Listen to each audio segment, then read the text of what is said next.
Welcome, everyone. Sorry for the brief delay in getting started, but we are excited to have you on a Tuesday night for this webinar on nutrition for athletes.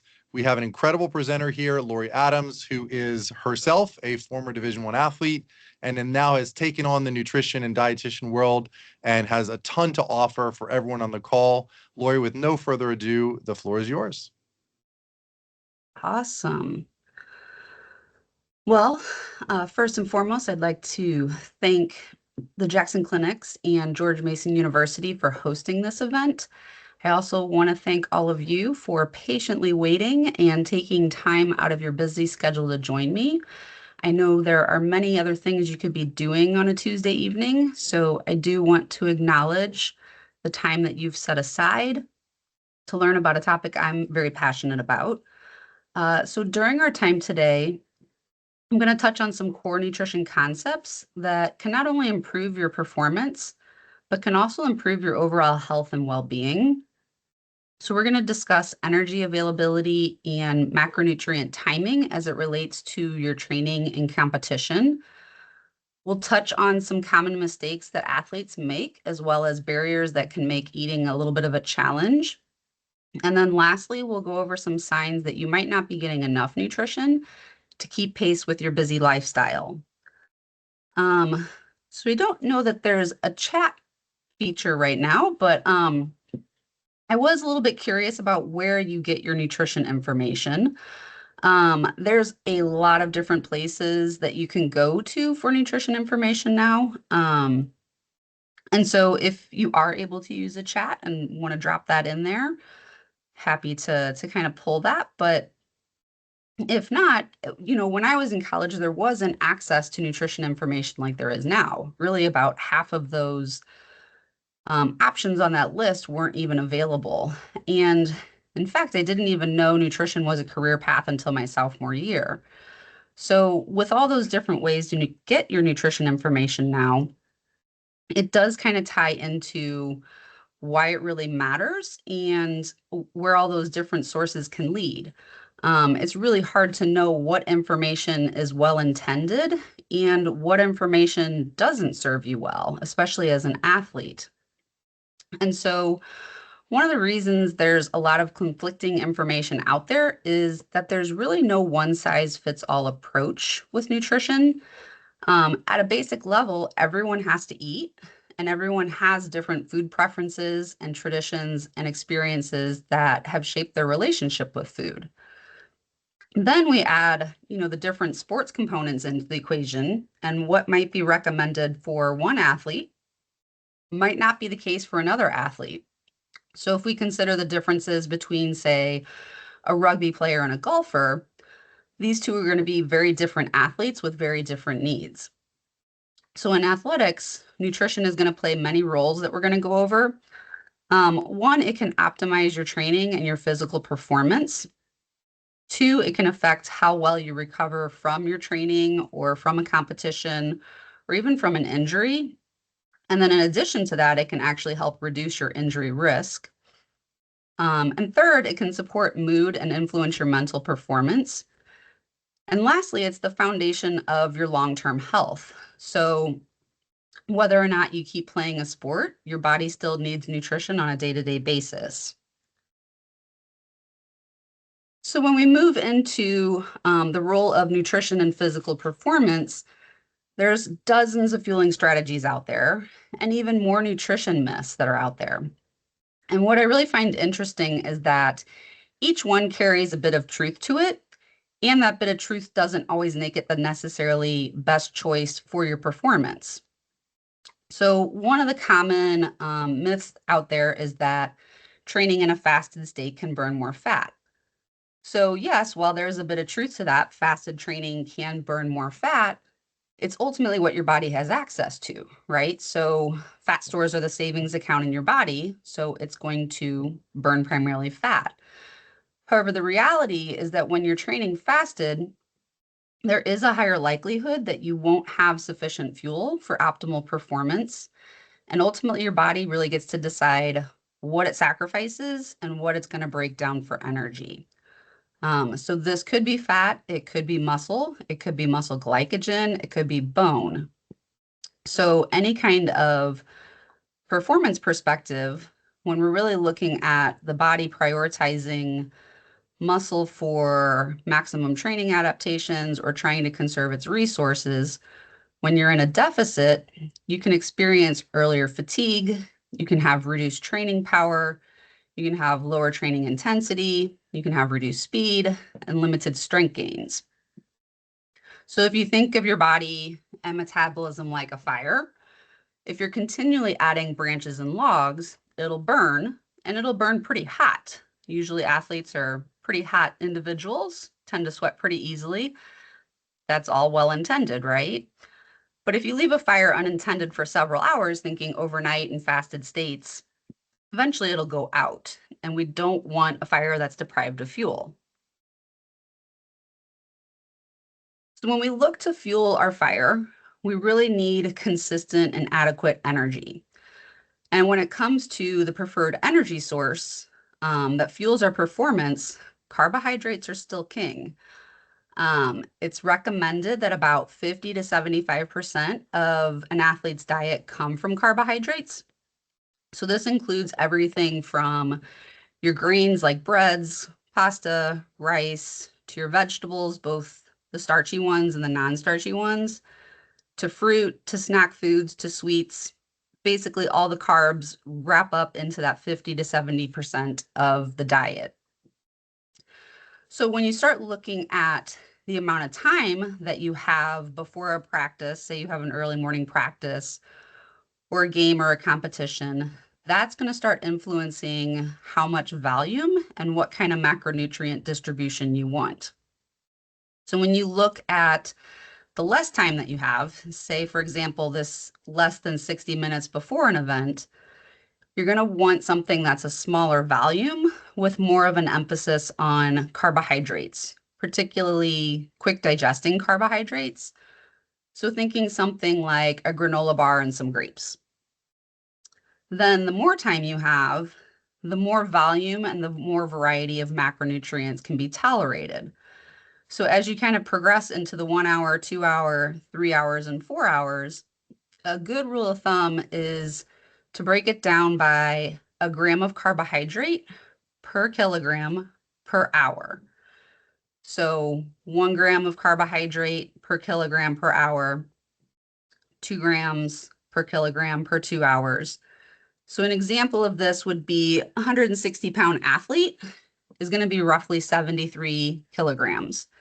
So if you're looking at that small snack scenario or about an hour before, that breaks down to about 73 grams of carb. If you're looking 4 hours out, this gets multiplied by the factor of 4 and goes up to 292 grams. So a huge difference in what the body is able to tolerate and digest in that time frame. And then when you start to look at the addition of your protein, your fat, and your fiber, you can see when it's a lower time frame, you want minimal protein, fat, and fiber. 1 to 2 hours before, more limited, and then more moderate as you have more time. So protein, fat, and fiber slow digestion, which isn't a bad thing, right? On any given day, you want kind of slow digestion, you want stable blood sugars. But the last thing you want is for your body allocating its resources to digestion when you're getting ready for activity. These are basically two opposing pathways. You have your parasympathetic nervous system, which is your rest and digest cycle. And then you have your sympathetic nervous system, which is your fight or flight. So you don't want blood flow going to your intestines as opposed to your muscles when you're getting ready for activity. And for anyone that's probably had too large of a meal before an event, you know what I'm talking about. Like your GI system just doesn't feel great, and odds are it starts interfering with practice or competition. Now, I will say there are people that are exceptions to this rule. I personally had a college roommate that would eat a full fast food meal right before our games, and she was one of our top goal scorers. So, to each their own, and everybody needs to practice their own fueling strategies. So, some people might tolerate oatmeal or a banana, while I've had others that they can't tolerate that amount of fiber. One other note is with fructose, which is going to be your fruit sugar. So when I say the banana, eating that alone can sometimes be distressing to the GI system. So if you're somebody that grabs a banana or an apple or something on the way out the door, oftentimes fruit sugar is a little bit harder to tolerate than, say, like a mixed carbohydrate source. So some glucose and fructose. So thinking back to where I said, a granola bar and grapes, if you're able to utilize some different transport pathways, it's often better tolerated and can kind of settle your stomach just a little bit better. Okay. So then moving into activity that's lasting longer than about an hour. This is where you're going to start factoring in what kind of fuel you can start adding in to be beneficial to help maintain your performance. So we want to maintain speed, we want to maintain reaction time, skill execution, and really this can even help decrease injury risk. If you often look at, end of games or end of season where there's a lot of fatigue, people are kind of worn down, you tend to start seeing injury risk grow up. So if you wait till you're exhausted, oftentimes it's too late. About 90 to 120 minutes is the maximum amount of glycogen that's stored in the muscles. And when I refer to glycogen stores, this is carbohydrate that's stored in your muscles explicitly for exercise use. So as you kind of train and refuel and eat carbohydrates, your body starts to adapt to storing glycogen in your muscles that then it quickly accesses when you need them for periods of high intensity, longer duration exercise. So oftentimes folks won't actually hit the maximum glycogen storage. So starting closer to like 60 to 90 minutes to refuel, or even a little bit earlier, right? Like I know with soccer, halftime was 45 minutes in. Great time to get some fuel, grab some orange slices, grab a goo, do something like that, and kind of start at that earlier time frame. Um, so as for how much, if you're looking at activity that's going about an hour to 2.5 hours, you would need about 30 to 60 grams of carbohydrate per hour. So for reference on this, kind of back to the banana example, or a granola bar, that is roughly about 30 grams. So you're kind of looking at, ironically, some of the examples that the individual in the picture shown is pulling out for some snacks. Then if you're looking at activity that's lasting kind of in that 2.5 hour to 3+ hour range, that amount goes up quite a bit.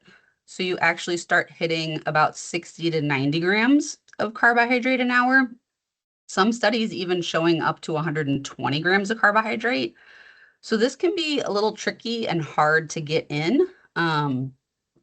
Obviously, if you're doing some high intensity training, there's going to be difficulty digesting it, and even just getting that sheer amount can be hard if you're doing solid food. So you could also start looking at some of the liquids and things like that. Another great way, if you know you're planning on some long training days, or if you have, say, maybe a tournament that's coming up with multiple events, there is carb loading that can be a great way to somewhat top off glycogen storage, so to speak. And I think when people hear carb loading, there's this image of eating multiple plates of pasta and essentially binging on carbohydrates. And that's not really what carbohydrate loading is. What we're looking at is basically more of a tapered training where you would have just an extra couple servings of carbohydrates with maybe, say, dinner or bedtime snack. So if you're having, say, a stir-fried dinner, little extra rice, maybe some extra veggies, bedtime snack, maybe get some animal crackers, have some oatmeal before bed, but something that basically kind of tops off those energy reserves and has your glycogen stores getting kind of their maximum benefit before you go into some of those longer anticipated training sessions. And I know there's some of you out there hearing all of this and thinking, but wait, aren't we supposed to avoid carbs and sugar? And really, that's what is very predominantly the message out in social media and in the diet culture world. And that's what they would like you to believe. But when you look at it from a sports nutrition perspective, some of those quicker and easier to digest carbohydrates can actually be performance enhancing. So if you think about all the products that are on the market specific to sports, you've got your Goos, you've got your Honey Stingers, you've got your Cliff Blocks. You can go on for days, right? But they're all designed to really help support blood glucose and spare glycogen stores. You could also just eat some good old gummy bears or honey sticks. That'll have the same impact and they're quite a bit cheaper. So you can kind of take your choice there on the simple and easy to digest carbohydrates. And then again, not to sound like a broken record, but if you're looking at fueling during activity, you want to try to take it easy on your GI system and minimize how much fat and fiber and protein because they're going to slow that digestion and really kind of wreak havoc on your system. And again, this depends on the activity, right? If you're a runner, that's going to hold very true. If you're a cyclist, maybe not so difficult to have a peanut butter sandwich or something like that. Then when we look at hydration, so when you look at hydration from actually a dehydration standpoint, it's really as little as 2% of the body weight that's lost that can start negatively impacting performance. So when we put this in perspective, again, going back to our example of like a 160-pound athlete, just 3 pounds of sweat can actually start to impact performance in a negative way. So you start seeing slower speed, difficulty concentrating, lower power, lower strength, and things of that nature. So the goal during performance is to really try to prevent excessive fluid loss. And some of this includes electrolytes, primarily because it helps with the fluid uptake. So one fun little tip, actually more of like a trivia fact, but Gatorade was actually created in the 1960s. And if anybody knows this, it was through the Florida Gators to really start addressing the dehydration that they were experiencing. They were noticing their athletes kind of hitting a wall in the third and fourth quarter, having more injuries, decreased time, and the assistant coach was basically tasked with find me a solution. Let's get these guys to make it through the end of the game. And that's essentially how Gatorade was born. Not spelt the same way that it is today, but essentially that's how it came about. So a lot of these products that are on the market, they actually do serve a function and they've been extensively researched and studied to really help athletes hit their peak performance.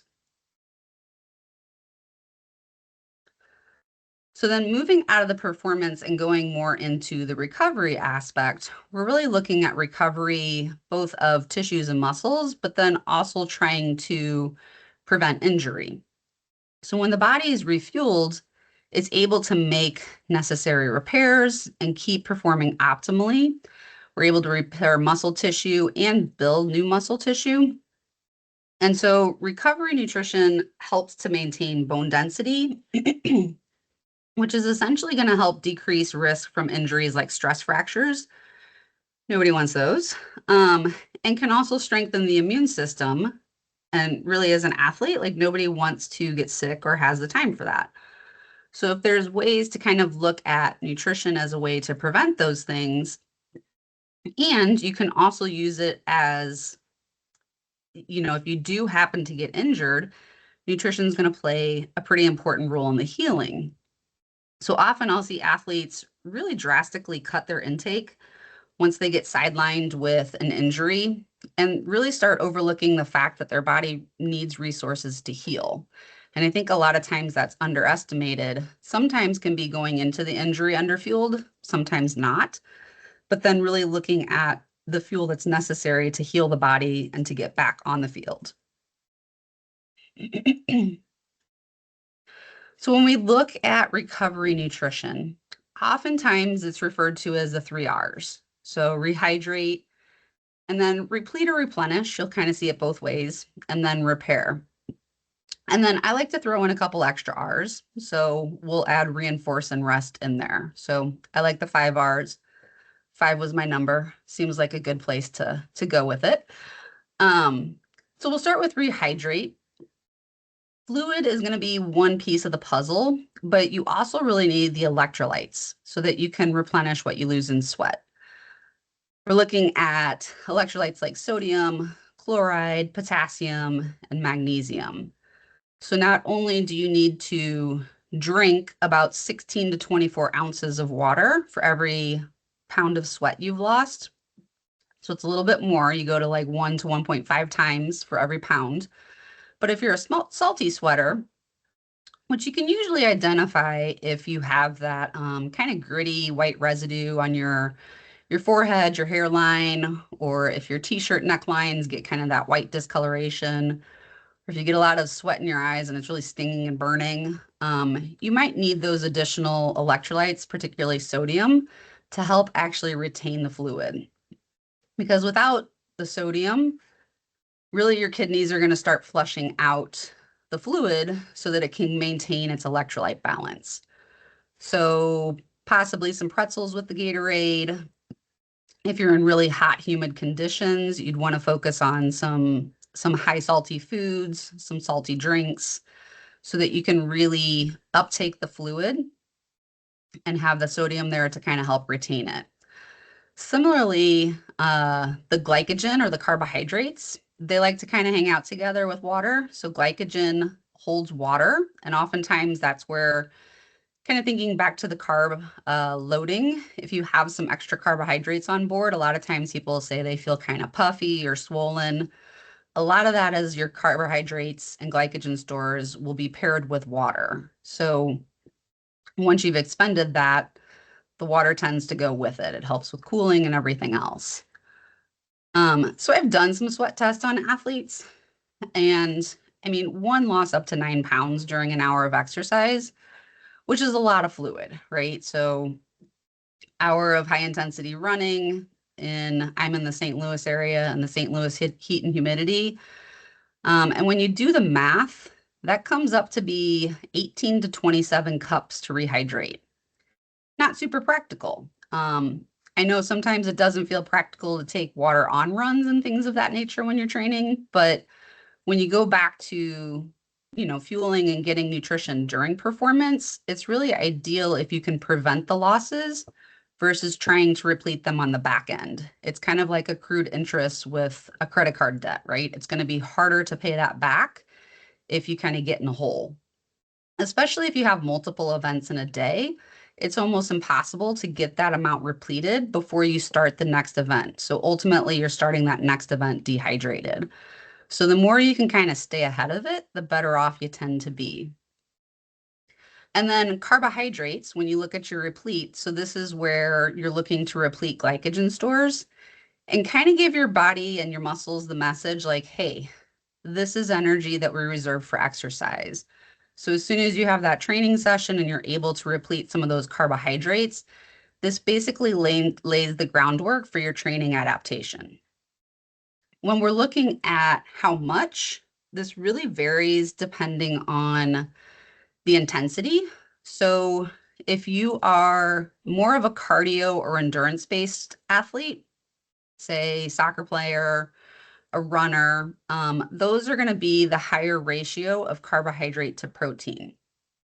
If you're more of a strength-based athlete, so think like maybe more Olympic or powerlifting, then you're going to be at the lower end of the ratio for carb to protein.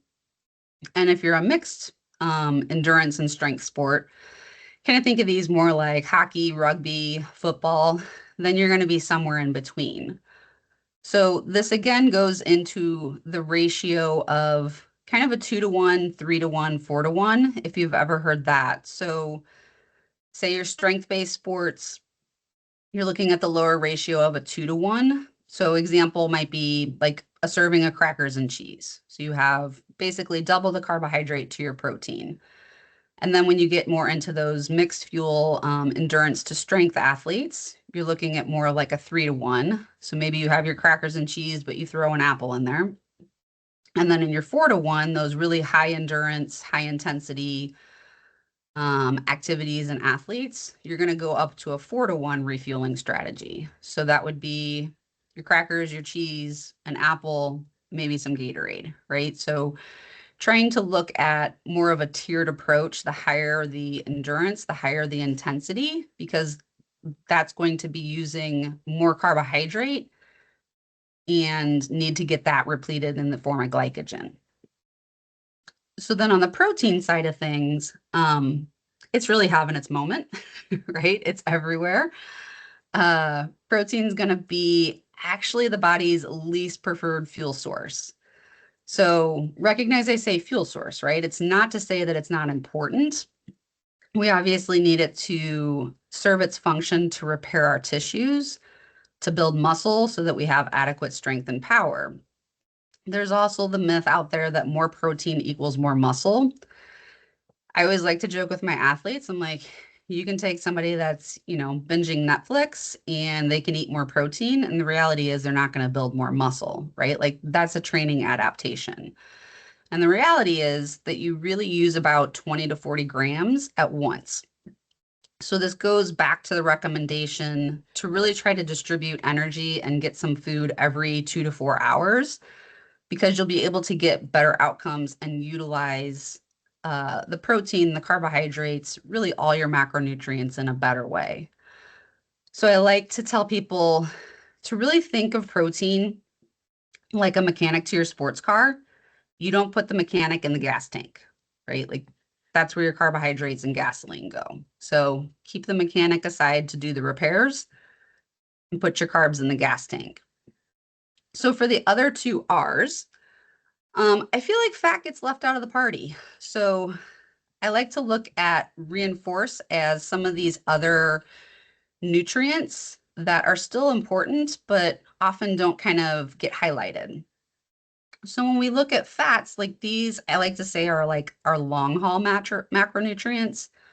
I don't know, think of them like, a long distance semi truck or something, right? They're going to be there in the background when you're doing low intensity activity, fueling, reserves overnight, things like that. You also start to look at some of the omega-3 fatty acids and antioxidants that can help with some of the inflammation that's incurred from exercise. It also can help decrease some of your muscle soreness. So that's always, a great way to help recover and decrease some of that muscle soreness and, get back to training the next day. Athletes are also going to have some higher needs for pretty much all vitamins and minerals, but particularly some vitamin D, some vitamin C, iron, calcium, and magnesium. So you kind of wrap all these other nutrients in to support recovery, your cell function, and your overall health. And then rest, while it's not necessarily a nutrition marker, it does play a significant role in recovery. So as fatigue sets in and energy stores are depleted, you can see decreased reaction time, decreased coordination, diminished strength. You start getting some altered biomechanics and your technique can start to suffer. So sleep turns out to be pretty important. And some studies have even found that getting less than 7 hours of sleep has a 1.7 times rate of increased injury risk to athletes. So as soon as we're done here tonight, you can go focus on getting your 7+ hours of sleep and hopefully decrease that injury risk and feel great the next day. So then with mood and mental performance, I don't know about anybody else, but I always visualize that Snickers commercial with the quarterback that's behind the referee waiting for the snap. The portrayal of that hunger, or what I like to call hungry brain, is pretty spot on. So the brain actually requires about 20 to 25% of the body's total energy. You're looking at about roughly 400 calories, which is the most of any organ at rest. So if your energy stores are really low, this is often one of the first deficits we see. So whether that's in performance on the field, or if we're looking at off the field in terms of focus and concentration in class, or some anxiety or other mental health conditions, This is going to be an area where nutrition can play a pretty big role. And then speaking of the brain, I know in college is not fully developed. So to start thinking about the next 20, 30 to 40 years of your life, I know it's hard to think about, but how you take care of your body now does ultimately have an impact on your future body. So if you want to be, an active 50 plus individual, what you do now really plays a role. So I do have a lot of athletes in their 20s, 30s, 40s that are really struggling with injuries, some struggling with fertility, other metabolic concerns after years of not prioritizing nutrition. I always like to kind of say it's like investing. The earlier you start, the better off you're going to be as you get older. So keep that little nugget in mind. So recap on that first section. I know we just talked a lot and shoved a lot in there, but talking about how impactful fueling can be, but knowing it and doing it are going to be two different things. So we're going to go ahead and shift to talk about where athletes can unintentionally get off track, make some mistakes, what some of those common barriers are, and then some of these terms like REDs and underfueling. So when we look at some of the experiences athletes have, I don't know if you've ever felt self-conscious eating with maybe a non-athlete peer, or sometimes have others comment about how much you're eating. But I think it's important to recognize that the energy needs for an athlete are 2 to 3 times higher than your non-athletic peers. So the phrase of first breakfast, second breakfast, first lunch, second lunch, like that's really the norm, right? If you're an athlete. If you're not an athlete, that might kind of seem, like a foreign concept. And then when you are looking at any kind of increased expenditure, so whether this a training load or if that's maybe say academic stress, your body actually needs more energy. So that could be for your brain. Remember we said that's about a quarter of your energy needs. I've actually seen in more controlled environments when I used to work in eating disorder clinics, when it was like midterm or finals times for some of the adolescents, we would actually see weight drop and meal plans would stay the same, activity would stay the same, right? So it really kind of goes anecdotally with this idea that your brain needs quite a bit of energy. Stress and things like that, your heart rate's going to go up. All of it requires energy. With skipping meals and snacks, I know there's oftentimes the I'll eat later mentality, and that can really quickly add up, especially when you're trying to, eat every 2 to 4 hours to get adequate nutrition. It's also going to dysregulate intuitive eating cues, which intuitive eating for athletes, whole separate presentation. But if those cues go unanswered and overridden, the body is essentially going to, kind of pivot and start pulling the energy from somewhere else. So if you do stop feeling hungry, it's not that you don't need the food. Your body's just figured out, all right, well, we're not getting anything right now. Let's go somewhere else. Similarly with inconsistent fueling, I like to look at this as like studying, right? If you do a little bit day to day versus cramming 2 or 3 hours right before an exam, both can get the job done, but they're going to feel a little bit different.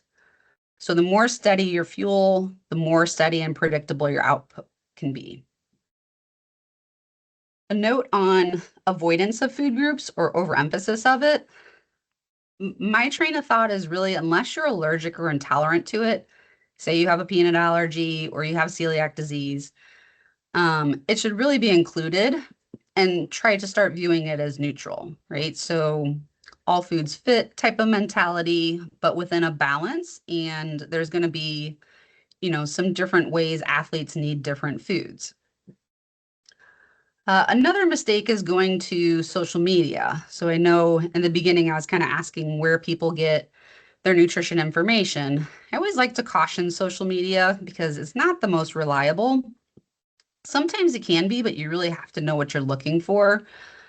I'd always caution any advice that really promotes restriction or exclusion or any kind of extremes. Again, the body really likes balance. I know that's not the most sensational and it's not going to sell and, be clickbait and easy to kind of fall into the trap of like, ooh, let's go read this. But the body's pretty simple. It likes balance and it likes consistency. And then supplements, they're pretty much everywhere now, right? And I think one of the most challenging things with supplements is they're actually meant to supplement, right? Like it's in their name. The job of a supplement is not to replace real food. So the bioavailability of real food compounds, say fiber, antioxidants, polyphenols, molecules that we may not even have research on yet, probiotics that help with gut health. Can you get those in a supplement? To a degree, but really your best sources are going to be real food. Another word on supplements, they're highly unregulated. So as an athlete, if you are looking to take them, you want to look for some of the labels that have NSF or NSF for sport, informed choice sport, or BSCG. Those will be some of the labels that can kind of clue you into these products being tested for banned substances. USP is one of those that's on a lot of products, say like Nature's Made and things like that. They actually don't test for banned sports substances, so you wouldn't want to rely on that one if you're getting any kind of drug testing. And then with some of the barriers, this by no means is an all-inclusive list, but we know athletes have crazy schedules, right? I've been there, done that. I feel your pain. So between practices, strength and conditioning sessions, classes, jobs, time with family, time with friends, I mean, there's only 24 hours in a day. And now you know you need at least 7 of those hours for sleep. It's really hard to make time and prioritize nutrition. I get it. There's also dining hall hours, which depending on the campus, where the location of the hall is, what the meal plan options are, what the hours are, it can make it hard to get, a lot of your energy needs met. So you're looking to kind of keep snacks in your room. If you have access to, fridge, microwave, a little kitchenette, keeping items on hand that are like good go-to backups, right? Some quick oatmeal that you can add some water and microwave, some fruit, granola bars, protein bars, things like that. Body image and societal messaging. This is tough, right? Like I consider myself lucky. We didn't have social media when I was a collegiate athlete, so kind of dating myself, but there was a lot less pressure, right? There wasn't all the posting, there wasn't a lot of the messages that you hear to kind of look a certain way or have a certain aesthetic image as an athlete. And then another barrier is going to be some of those dysregulated hunger and fullness cues. So I know you kind of briefly mentioned intuitive eating, and this can be really hard for athletes. So after you have a hard workout, the last thing you often feel is hunger, right? Like you've still got blood flow going to muscles. There's not a whole lot happening in your GI system. So overriding those cues can sometimes feel a little counterintuitive. And if anyone ever heard Michael Phelps do some interviews and people would ask him about food, they'd be like, it's awesome. You get to eat whatever you want. I mean, it's no secret. Michael Phelps ate probably upwards of 10,000 calories some days. But from his viewpoint, it was one of the hardest things to do and keep up with. But he knew he needed it. So he would override just to know that he had to get some of that fuel in. And then budget constraints. I mean, is there ever enough financially in college? So budget constraints are going to be hard, trying to stretch your dollar. Meal plan dollars. I remember I had, it was, a guy on the men's team. He'd always be like, hey, you got any leftover on your meal plan? How about breakfast? And just hitting me up for extra meals. So I know budgets in college are tricky barriers to sufficient food and the kind of food that you really actually want. So as a quick checkpoint, all of those like challenges can really add up. So I wanted you to kind of take a moment and run through the list of questions. Do you train hard, feel exhausted? Does your busy schedule limit meals and snacks? Are you frequently sore? Do you get injured easily? Do you get brain fog or find it hard to concentrate? Do you feel irritable or hangry or overwhelmed? Have you lost your menstrual cycle if you're female gender? Or do you have low libido if you're of any gender? And if you find yourself answering yes to these, you're not alone. So it's estimated that about 45% of athletes underfuel, and then about 66% are at risk for underfueling. So pretty significant number, and it's not always going to be intentional. And there's actually a term for, this low energy availability or underfueling, and it's called relative energy deficiency in sport, or REDS. And it was first introduced back in 2014 by the International Olympic Committee. And recently, the IOC did some modifications in 2023 and came out with these nice little pretty picture models. And so essentially what REDS is a syndrome of impaired functioning that's caused by low energy availability. So essentially your body starts prioritizing survival over performance. And in the column here on the left, this is going to represent the health model. So there's about 14 systems that it'll start to impact when you have low energy availability. So each of those little colors represents, alterations to reproduction. So maybe some decreased sex hormone production, whether that's testosterone or estrogen, decreased bone building with increased risk for stress fractures, GI impairments. Oftentimes constipation is really common with low energy availability. So if you're one of those that often needs some Miralax or struggles with constipation, maybe try eating a bit more. I have a couple clients that's their dead giveaway is once they start getting constipated, they know they're underfueled. They bump it up a little bit and they start going to the bathroom routinely again. Slow metabolism, nobody wants that. Hematologic or blood abnormalities. So you might start underproducing white blood cells, which then ties into immune function, red blood cells, hemoglobin, iron, all of these things start impacting, oxygen that's carried to your muscles. Another one of the systems that's impacted is your neurocognitive or your brain function. And oftentimes, like I said, this can be one of the first thing that gets impacted because it is such a demand on the system for energy. Sleep, cardiovascular, skeletal muscle, growth and development, right? The list goes on. There's quite a few. And I know this is a little bit hard to see, but there is this blue section right here. There is a bidirectional arrow that goes both ways. So what this basically represents is mental health. And so it's kind of like a chicken or the egg situation, right? Is the low energy availability something that predicts mental health concerns? So say disordered eating, depression, anxiety, etc. Or is it the other way around? Do those things start to impact, low energy intake? So that one is the only kind of different one that's on that wheel. And then this wheel over here starts to kind of reflect the performance model and which areas are going to be impacted by low energy. So we look at decreased training response, decreased recovery, skill and cognitive performance is impacted, motivation, strength, endurance, power, basically all the different systems that you need to be a great athlete. And so how you can kind of look at it is if you get paid, say $2,000 a month, that's your intake, and your rent or exercise cost about $1,800 a month, you only have $200 left over for everything else.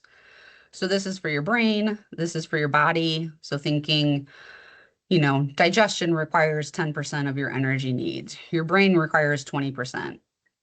Even non-exercise activity, so walking to class, carrying your backpack, going up and down the stairs, all of this starts to add up. So you either need to start decreasing your rent, your exercise, which isn't ideal for an athlete, or you bring in more money, aka food, so that you can offset, the cost and have a little bit more of a balance in the account for everything else that you need for your body to function.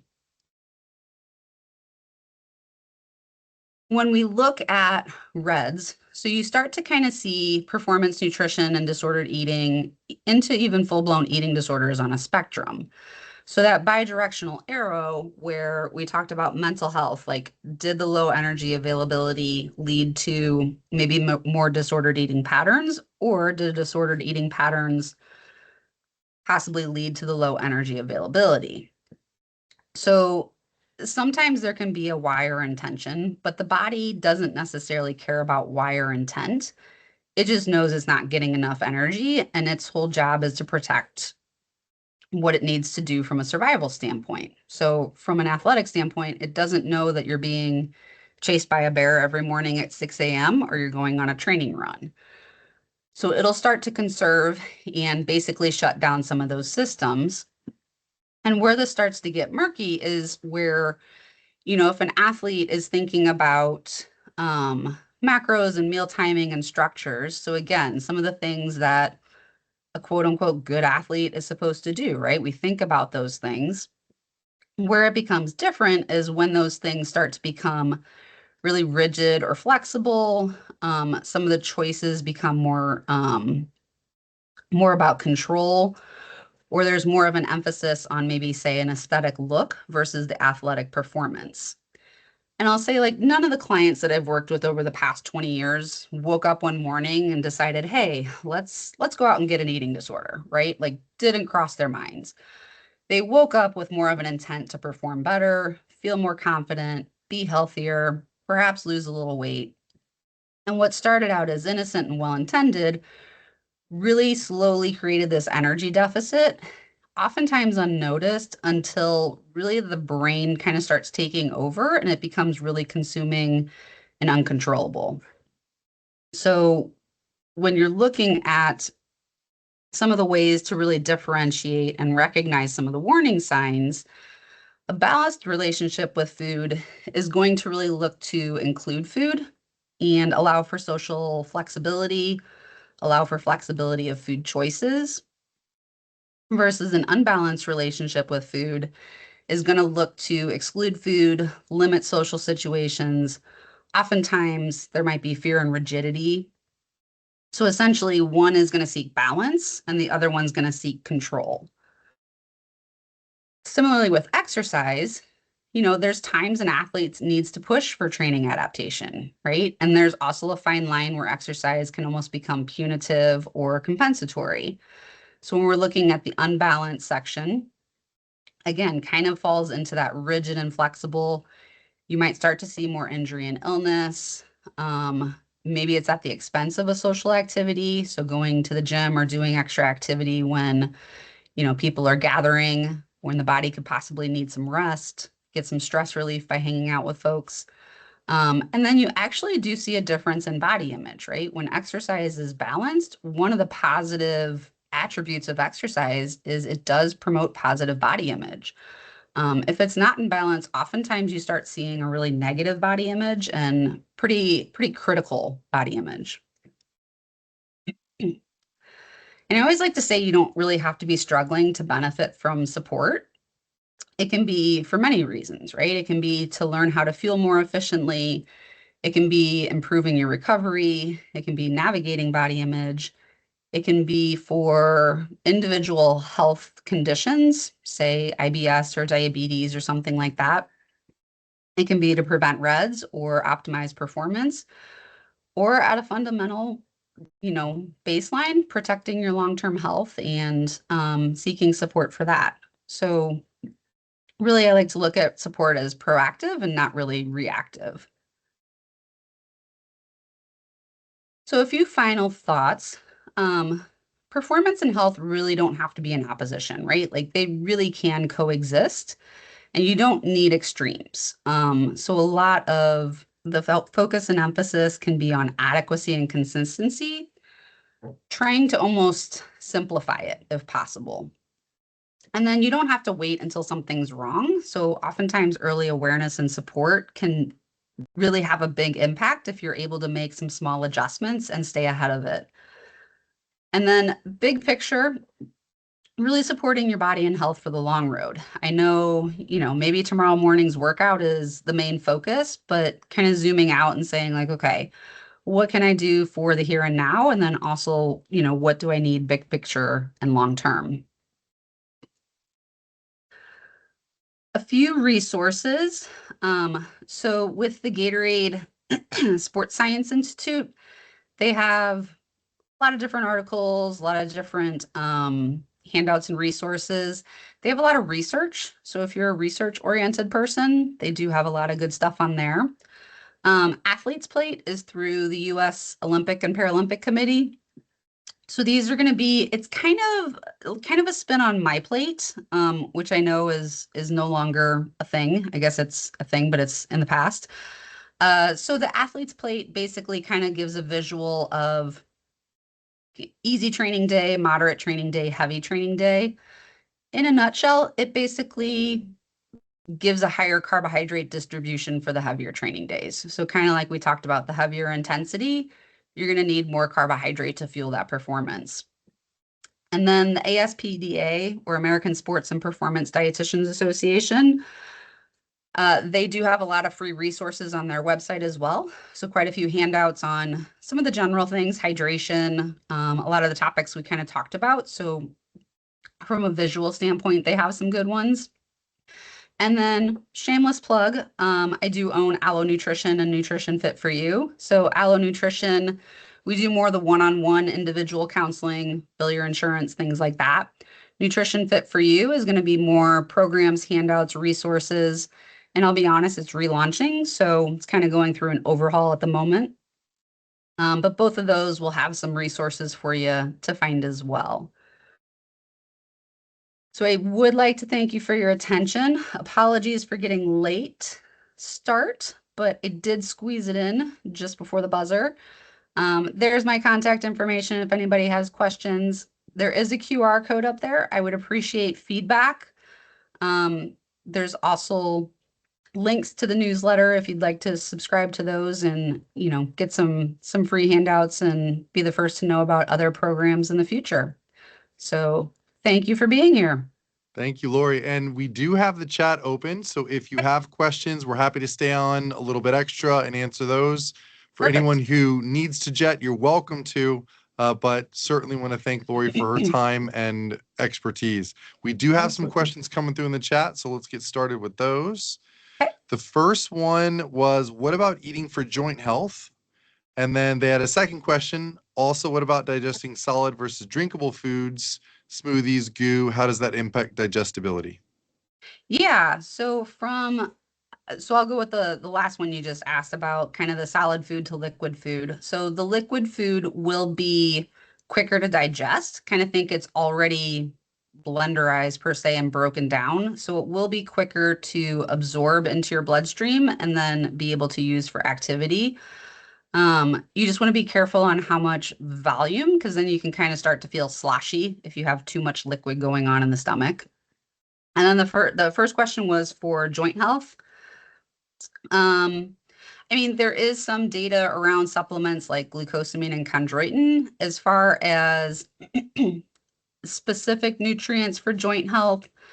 I think they're kind of looking at a little bit more in the antioxidant, kind of anti-inflammatory world. Some of it could be collagen too, if you're, really looking at some of those tendons, tissues and things like that. So those are some of the ones that might not, they wouldn't be harmful, but they're still doing, I think, a lot of research on kind of joint health and what the best recommendations are for that. So those are things you can try. Again, they're not going to be harmful. Thank you. Another question, what about building up resilience for expanding water and glycogen storage? Any tips for distance/endurance? Tips for building glycogen and water stores, hydration? Yeah, the question was, what about building up resilience for expanding water and glycogen storage? Any tips for distance and/or endurance? Yeah. So with that, really you're looking at that consistent pattern of your training and then repleting, right? So basically sending your body the message, we just expended this activity or this energy with this activity. So now we're going to replete with carbohydrates and fluids. So it's basically starts to get the message like, this is how you store that energy as opposed to storing it, in some other way, right? Like we don't want it stored as triglycerides. We don't want it stored as fat stores. We want it stored as muscle glycogen. And so doing that and then also looking at the carbohydrate loading before some of those longer events, like those can all be helpful to start really maximizing your glycogen adaptation. Um, and then really kind of the foundational piece is having enough energy, right? So if you don't have sufficient energy, your body is not going to kind of reserve glycogen for activity. It's going to use that, right? Like you might need liver glycogen or pulling blood sugars overnight to keep your blood sugars up. So really kind of from a basic foundational standpoint is getting sufficient calories overall. Fantastic. Another question, any specific nutrition tips for Olympic weightlifting? Ooh, fun. So for Olympic weightlifting, I think, really you're kind of going back to that 2-to-1. So it's going to be less of an emphasis on the carbohydrates, more of an emphasis on the protein in those situations, and really recognizing that you can only utilize so much at once, right? So even if you go up to the max of 40 grams, say like, a 5-ounce chicken breast is about 35 grams. So it doesn't take much to really hit that. So sometimes, with Olympic strength training, you can get away with those narrow windows doing a little bit of protein beforehand, right? Like it's not as taxing on your cardiovascular system. So you could get away with doing a little bit of protein beforehand and then some protein afterwards. They're also looking at quite a bit of research around like amino acids and looking at those during to kind of help with, the uptake of muscle protein synthesis, building muscles. So you could even look at trying some of those. So really kind of almost like the pre, during, and post, but almost having more of an emphasis on the protein versus the carbohydrate. Another great question, any ways to increase athletes' appetite, especially ones that are struggling with eating? I will actually say sometimes what I've observed is when somebody is underfueled, they actually don't have an appetite. It's really bizarre how the body can work. So sometimes it's more of a behavioral approach, really looking at kind of like the example I gave with Michael Phelps, right? Like knowing I have to eat even though there's not hunger. The other thing is appetite can sometimes be higher on, say, a rest day or when there's not high intensity training. So you could look at training volume and looking to see if there's too much training and if you take rest days, oftentimes those can be the days where appetite and hunger really spike. And I think sometimes athletes will go, well, I didn't do anything today. I don't need more food. I actually need less food today. But sometimes that can be your body basically rebounding from some of the higher intensity training, where again, appetite's going to be one of those. I talk about intuitive eating with athletes, like it's not straightforward. It's not as simple as like, I feel hungry, I feel full. Sometimes it's looking at like, do I feel sore? Do I feel fatigued? Am I struggling to concentrate? Am I not sleeping well? Those can also be hunger cues, even though they're not like stomach appetite cues. So maybe sometimes it's looking at like some of those other signs your body's trying to tell you that you need more food. Great. Last question on the list to Yes. close out our show. Any takes on athletes going through perimenopause and menopause? Oh, that's a fun one. I have many takes on it, I suppose, but I know perimenopause and menopause for female athletes is tough, right? Like I actually have probably half my caseload right now is in that position. Um, I think oftentimes it's looking at foods that are going to help you feel energized. I know there's a lot of fatigue that women experience. There's a lot of hormone shifts, a lot of different cravings. So the more you can do to kind of balance, your protein intake, your fiber intake with carbohydrates, keep blood sugars more stable. Um, when the dieting starts to come in, I think that really backfires for a lot of women in perimenopause and menopause. It's almost like, the body is trying to go one direction and you're trying to force it to go in another direction. So really looking at things that can kind of stabilize your blood sugars, stabilize your intake, kind of curb some of the cravings, because once I find some of those individuals, athletes in particular, if they start cutting too much, they kind of flip and go the other direction where they feel, starving, uncontrolled, hormones peak, blood sugars spike or drop. And then it's really hard to quote unquote control food intake. So not a great setup. A tough time of life for sure. Can't wait. Yes. Yes.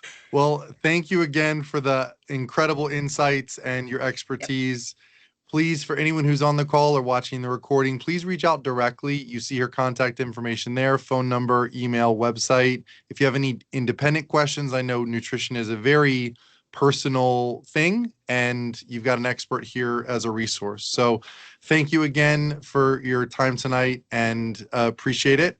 For everyone who attended and who's listening, we thank you for that as well. Have a great night. Thank you.